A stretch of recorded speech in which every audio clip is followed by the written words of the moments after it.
L'hôpital, touché en pleine nuit par une attaque aérienne, des blessés que l'on évacue par dizaines, et au petit matin, la colère, l'incompréhension.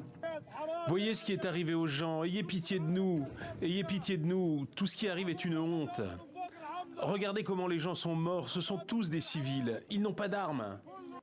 Et immédiatement, le Hamas, qui contrôle la bande de Gaza, accuse Israël d'être à l'origine de ces tirs. Le démenti est formel, l'armée israélienne accuse en retour le groupe armé palestinien du djihad islamique et affirme même détenir des preuves qu'elle dévoilera bientôt.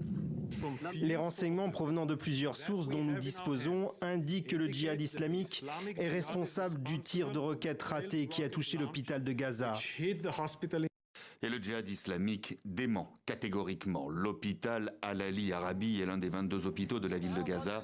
Des gens endommagés samedi par des tirs de roquettes. Il abritait au moment du drame plusieurs centaines de Palestiniens venus trouver refuge après avoir fui leur maison en raison des frappes israéliennes dans la bande de Gaza. Depuis le Qatar, où il vit en exil, le responsable politique du Hamas tient, lui, Washington pour directement responsable et en appelle à la mobilisation générale dans le monde arabe. J'appelle tous les peuples des nations arabes et islamiques à sortir maintenant pour condamner ce massacre, cette brutalité, ces crimes, à sortir dans toutes les capitales, dans toutes les villes. Message reçu en Cisjordanie occupée, où notamment à Ramallah, de violents heurts ont éclaté entre les forces palestiniennes et des opposants au président de l'autorité palestinienne, Mahmoud Abbas. Au cri de dégage, il réclame sa démission. Nous sommes le peuple des brigades Al-Qassem, par Dieu, ces bâtards ne nous représentent pas.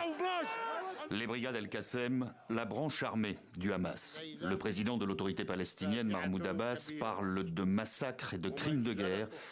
Il décrète 3 jours de deuil national.